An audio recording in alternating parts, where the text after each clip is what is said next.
Secretario, había dado primero la palabra al asambleísta José Serrano. Ahora le doy la palabra al asambleísta Héctor Yepes, por favor. Tomamos nota, señor presidente.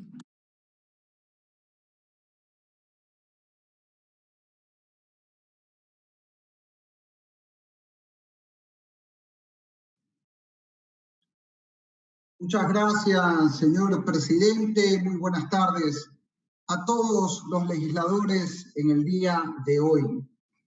En primer lugar, yo quiero recalcar inicialmente el contexto en el que se da esta sesión del día de hoy. Primero, una pandemia terrible donde, según cifras oficiales de defunciones, tenemos ya más de 30.000 muertos en el Ecuador, por encima de lo normal de marzo hasta agosto.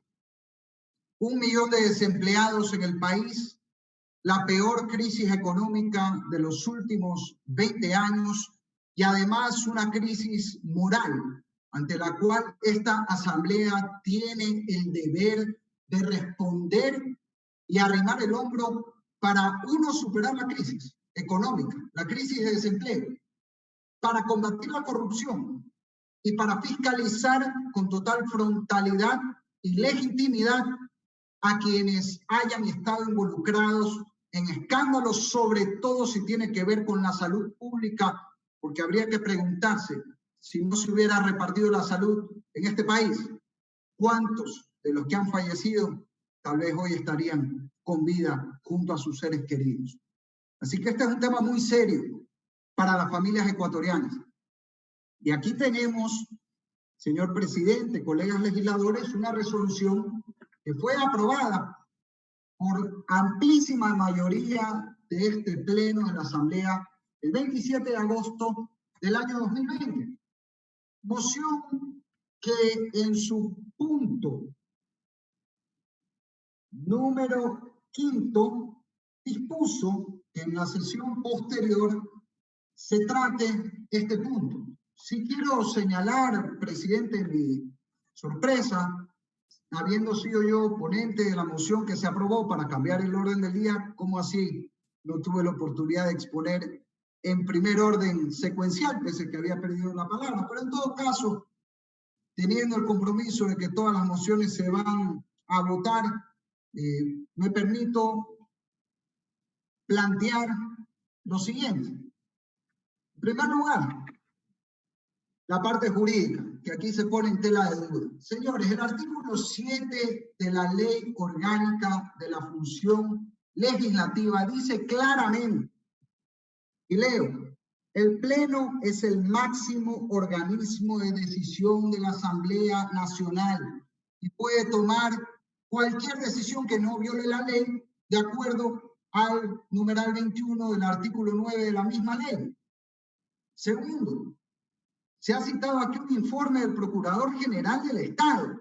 Yo no sé a qué nivel está llegando la actual Asamblea que se califica un juicio en el CAL contra la ministra de Gobierno que se presentó en enero y se califica en septiembre, o sea que en vez de juicio político ya aparece embarazo, ya 9 meses, guardado y congelado, porque la ministra manda una carta. Yo que sepa, la ministra no manda en la Asamblea.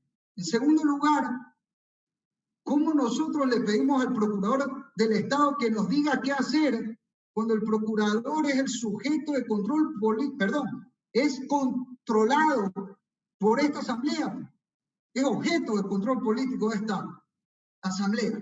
O sea, aquí es al revés.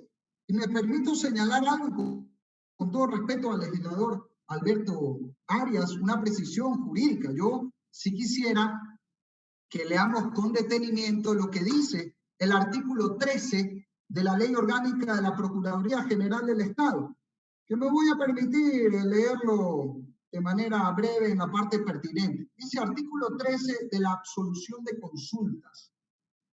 Sin perjuicio de las facultades de la función legislativa, de la Corte Constitucional y de la función judicial determinadas en la Constitución Política de la República y en la ley, el Procurador General del Estado asesorará y absolverá las consultas jurídicas con caracteres vinculantes, etc.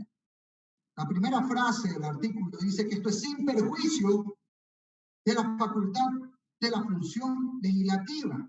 Es decir, el criterio del procurador no vale pues para la función legislativa, es un criterio, una opinión muy válida, pero no es vinculante, pues, como que un juez mañana, al momento de dictar sentencia, suspende el juicio y gana un ratito, le va a preguntar al procurador qué hacer. No, pues señor, usted es juez.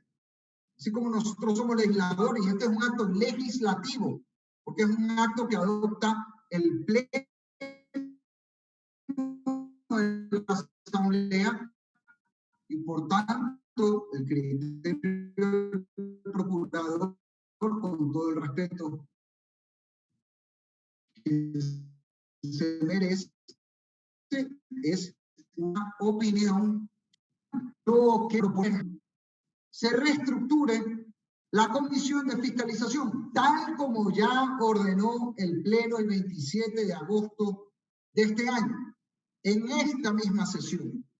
Y además también quiero insistir en que en la resolución anterior, en el numeral 3, se ordenó que se convoque a sesión y se dé trámite a todos los juicios políticos que estaban pendientes de calificación en el CAL. Y eso incluye el juicio político al ministro de Finanzas, Richard Martínez. Voy a leer lo que se resolvió. Artículo 3. Exigir al presidente de la Asamblea Nacional, César Vitaro Caicedo, que en el plazo de 48 horas convoque al CAL y dé trámite a las solicitudes de juicio político. No solo se resolvió convocar una sesión, se resolvió que en esa sesión se dé trámite a los juicios. El CAL ayer ha resuelto todo lo contrario de lo que ordenó el Pleno de la Asamblea, lo cual sería incluso un virtual desacato. Así que yo elevo a moción, señor presidente, que en esta sesión se reestructure la comisión de fiscalización con los nombres y apellidos de quienes van a integrarla. Eso no puede quedar en el limbo. Y en segundo lugar, que se insista en el cumplimiento de la resolución adoptada por el Pleno de la Asamblea el 27 de agosto de este año. Concluyo con una aclaración. Voy a leer también, si me permite, presidente, sobre las mociones.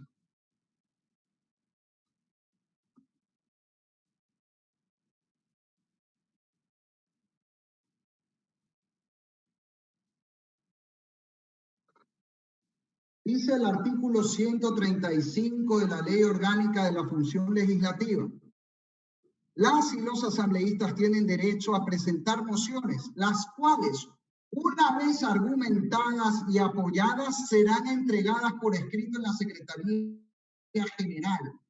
Quiero hacer esta precisión con respecto al orden de las mociones. Aquí no se trata de quién entrega primero un papel en la Secretaría. Las mociones se hacen en el Pleno de la Asamblea y se entregan por escrito, como dice el artículo 135, una vez argumentadas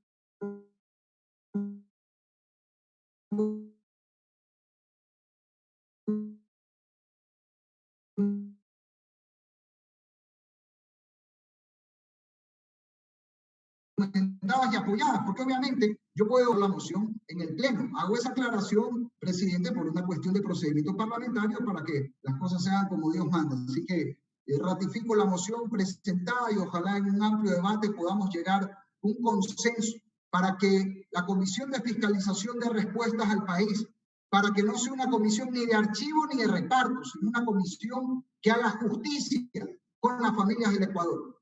Y aquí no podemos simplemente decir, bueno, vamos a cambiar los nombres, pero que sea una comisión que siga siendo de alguna manera dependiente del gobierno de turno, porque aquí lo que necesitamos en esta asamblea es independencia para poder fiscalizar frente al gobierno central en la mayor crisis económica, sanitaria y moral de la historia moderna del Ecuador. Muchas gracias, señor presidente.